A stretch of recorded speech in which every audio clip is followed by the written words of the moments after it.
नमस्कार, मैं सतीश सिंह। इस वीडियो में आप लोगों को क्वांटम सिद्धांत के आधार पर प्रकाशित प्रभाव की व्याख्या के बारे में समझाऊंगा। तो ये एक ऐसा टॉपिक है जो हमारे यहाँ बहुत ज्यादा पूछा जाता रहता है, इसलिए इसको भी आपको समझना बहुत जरूरी है। यह भी आपके लिए बहुत महत्वपूर्ण टॉपिक है। तो यहाँ पे देखिए, हमको समझना है कि क्वांटम सिद्धांत के आधार पर प्रकाश युद्ध प्रभाव की व्याख्या किस तरीके से आइंस्टीन नाम के वैज्ञानिक ने की थी। लेकिन सबसे पहले हम ये समझ लेते हैं कि जो प्लांक का क्वांटम सिद्धांत होता है, प्लांक का क्वांटम सिद्धांत ये आखिर कैसा सिद्धांत होता है। प्लांक ने अपने क्वांटम सिद्धांत में क्या बताया था। प्लांक नाम के वैज्ञानिक ने बताया था कि जो विकिरण ऊर्जा का उत्सर्जन होता है, कोई भी प्रकाश स्रोत हो या कोई भी स्रोत हो, वहां से जो विकिरण ऊर्जा निकलती है, कोई भी स्रोत हो, इससे जो विकिरण ऊर्जा निकलती है, विकिरण ऊर्जाएं जो निकलती हैं, इसके बारे में उन्होंने कहा था कि विकिरण ऊर्जा का जो उत्सर्जन होता है वो संतत नहीं होता है, संतत ना होकर असंतत होता है। ये बात प्लांक नाम के वैज्ञानिक ने बताई थी कि किसी भी स्रोत से विकिरण ऊर्जा का जो उत्सर्जन होता है वो संतत नहीं होता है, कॉन्टिन्यूअस नहीं होता है। वो कैसा होता है? असंतत होता है, डिसकंटिन्यूअस होता है। हम लोगों को ये लगता है कि जैसे किसी भी स्रोत से विकिरण ऊर्जा निकल रही है तो वो कॉन्टिन्यूअस निकलती रहती, लगातार निकलती रहती, लेकिन ऐसा नहीं होता है। ये बात प्लांक नाम के वैज्ञानिक ने बताई थी। प्लांक नाम के वैज्ञानिक ने बताया था कि जो विकिरण ऊर्जा का उत्सर्जन होता है वो ऊर्जा के छोटे छोटे पैकेटों या बंडलों के रूप में होता है। इस तरीके से ये जो विकिरण ऊर्जा होती है ये ऐसे ऊर्जा के छोटे छोटे पैकेटों या बंडलों के रूप में होती है, और इन पैकेट या बंडल को हम लोग फोटान कहते हैं। ये फोटान बोले जाते हैं, या इस फोटान को क्वांटा भी कहा जा सकता है। इसको हम क्वांटा भी कह सकते हैं। तो यही बात प्लांक नाम के वैज्ञानिक ने बताई थी, और इसी बात को लेकर के जो आइंस्टीन नाम के वैज्ञानिक थे उन्होंने प्रकाश विद्युत प्रभाव की व्याख्या कर डाली। अब प्रकाश विद्युत प्रभाव क्या होता है इसको भी आपको समझ लेना चाहिए कि ये किस प्रकार का प्रभाव होता है। प्रकाश विद्युत प्रभाव, फोटो इलेक्ट्रिक इफेक्ट किसे बोलते हैं? प्रकाश विद्युत प्रभाव। देखिए, प्रकाश विद्युत प्रभाव ये होता है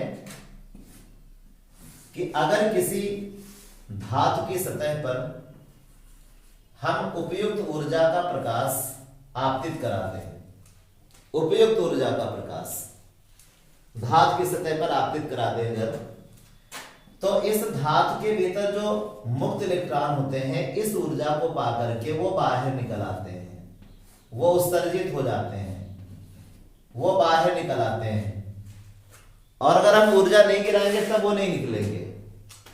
उसका रीजन ये होता है क्योंकि इस धातु के भीतर धनायन भी होता है, और ये जो इलेक्ट्रॉन होते हैं बड़ी तीव्र वेग से इसके अंदर गति करते रहते हैं, और जो जैसे वो बाहर निकलने लगते हैं तो ये जो धनायन होता है उनको आकर्षित कर लेता है, आकर्षित कर लेता है, इसलिए कोई भी इलेक्ट्रॉन बाहर नहीं आ पाता है। लेकिन जब उसके ऊपर कोई ऊर्जा का प्रकाश गिरा देते हैं, कोई विकिरण गिरा देते हैं जिसमें उपयुक्त ऊर्जा का विकिरण होना चाहिए, तो फिर ये इलेक्ट्रॉन उस ऊर्जा को पा जाते हैं, और पर तब ये धनायनों का जो आकर्षण बल होता है इसको तोड़ करके बाहर निकल आते हैं। तब ये धनायन इनको बाहर जाने से रोक नहीं पाते हैं, इनका जो भी आकर्षण होता है वो टूट जाता है और बाहर आ जाते हैं। इस प्रकार की जो घटना होती है उसे हम फोटो इलेक्ट्रिक इफेक्ट यानी प्रकाश विद्युत प्रभाव कहते हैं। तो इसी बात को जब आइंस्टीन नाम के वैज्ञानिक ने, इस बात को लेकर के जो आइंस्टीन नाम के वैज्ञानिक थे उन्होंने प्रकाश विद्युत प्रभाव की व्याख्या कर डाली, और एक प्रकाश विद्युत समीकरण उन्होंने दे दिया जो कि हमारे लिए बहुत इंपॉर्टेंट होता है। आइंस्टीन नाम के वैज्ञानिक ने बताया, मान लीजिए कि एक धातु है और इसके अंदर ये मुक्त इलेक्ट्रॉन है। उन्होंने ये बताया कि जो विकिरण ऊर्जा जब इस पर गिराई जाती है तो चूंकि जो प्रकाश होता है वो ऊर्जा के छोटे छोटे पैकेटों या बंडलों के रूप में चलता है, और इन पैकेटों या बंडलों को हम क्या कहते हैं, फोटान कहते हैं। ये फोटान कहलाते हैं। और एक फोटान की जो ऊर्जा होती है, एक फोटान की ऊर्जा वो h न्यू होती है। तो ये जो फोटान होते हैं कितनी ऊर्जा रखते हैं, h न्यू। एक फोटान में इतनी ऊर्जा होती है h न्यू, जहां पे h को हम क्या बोलते हैं, प्लांक नियतांक बोलते हैं, और न्यू को हम लोग क्या बोलते हैं, आवृत्ति बोलते हैं, फ्रीक्वेंसी बोलते हैं। तो आइंस्टीन नाम के वैज्ञानिक ने कहा कि जब कोई प्रकाश धातु की सतह पर गिरता है तो जो प्रकाश फोटानों के रूप में चलता है, एक फोटान की ऊर्जा कितनी होती है, h न्यू होती है। मान लीजिए कि एक पूरा का पूरा फोटान किसी इलेक्ट्रॉन के द्वारा अवशोषित कर लिया गया। जैसे फोटान आएगा इस धातु पर गिरेगा, तो यदि किसी एक इलेक्ट्रॉन के द्वारा पूरा का पूरा जो फोटान की ऊर्जा है, मान लो उसको उसने अवशोषित कर लिया, तो इससे क्या हो जाएगा, जब फोटान की ऊर्जा को इलेक्ट्रॉन अवशोषित कर लेगा तो इस फोटान का अस्तित्व खत्म हो जाएगा और उस ऊर्जा को ये इलेक्ट्रॉन पा करके बाहर निकलेगा। तब होता यह है कि जो फोटान की ऊर्जा होती है, ये जो फोटान की ऊर्जा h न्यू होती है, जैसे इलेक्ट्रॉन को मिल जाती है तो ये ऊर्जा दो जगह खर्चा होती है। एक तो ये जो इलेक्ट्रॉन होता है इस ऊर्जा को पाकर के धातु से बाहर निकलता है। जब वो धातु से बाहर निकलेगा, इस प्रक्रिया को हम लोग क्या बोलते हैं, कार्यफलन बोलते हैं। इसको कार्यफलन बोलते हैं। यानी वह ऊर्जा जो किसी इलेक्ट्रॉन को धातु की सतह से बाहर निकालने के लिए पर्याप्त होती है, उसे हम कार्यफलन बोलते हैं।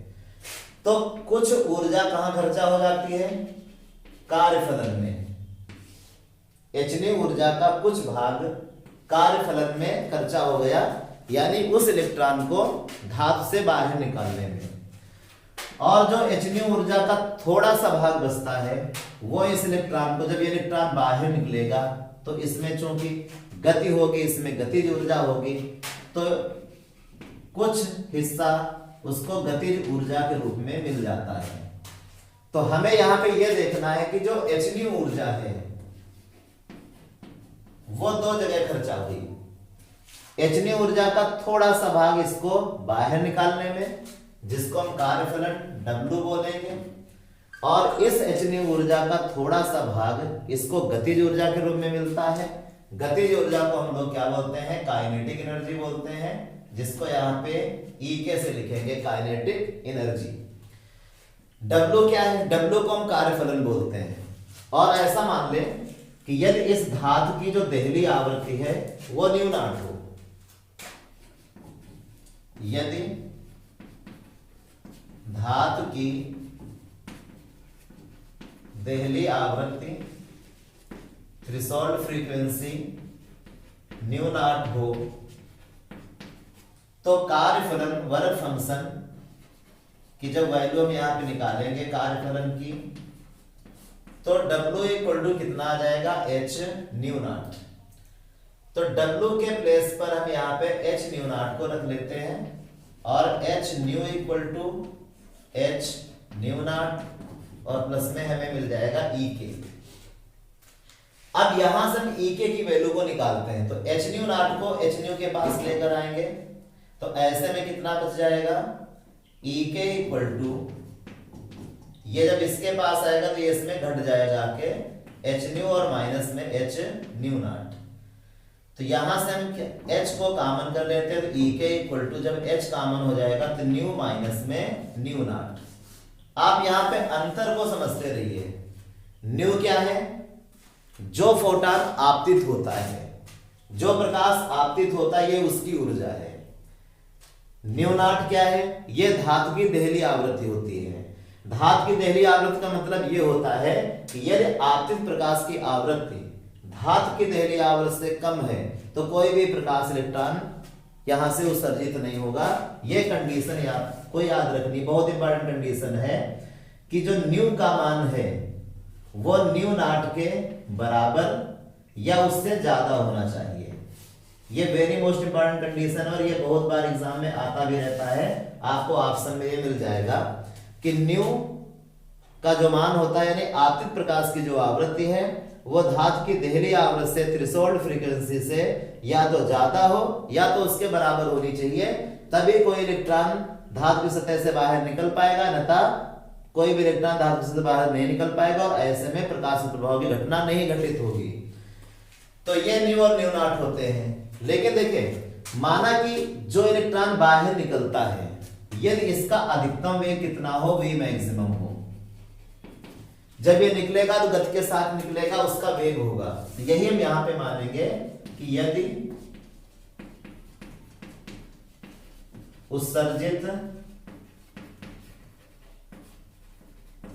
इलेक्ट्रॉन या प्रकाश इलेक्ट्रॉन लिख सकते हो, फोटो इलेक्ट्रॉन लिख सकते हो, यदि उत्सर्जित प्रकाश इलेक्ट्रॉन, आप यहां पे प्रकाश शब्द जोड़ सकते हैं, प्रकाश इलेक्ट्रॉन का अधिकतम वेग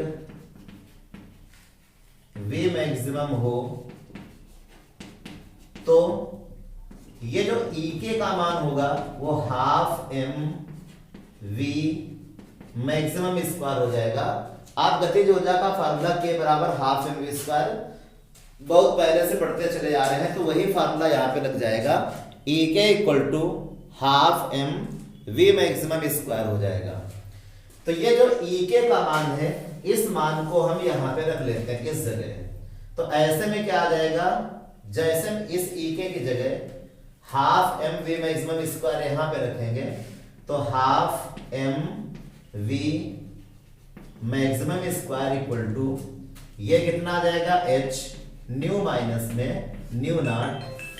ये हमें यहाँ पे प्रकाश विद्युत प्रभाव की एक समीकरण प्राप्त हो जाएगी। ये प्रकाश विद्युत प्रभाव की एक समीकरण है, half m v maximum square equal to h nu minus में न्यू नॉट। तो यही देखिए हमको प्रूव करना था और यहां पे लिख देंगे कि यह प्रकाश विद्युत प्रभाव की समीकरण है।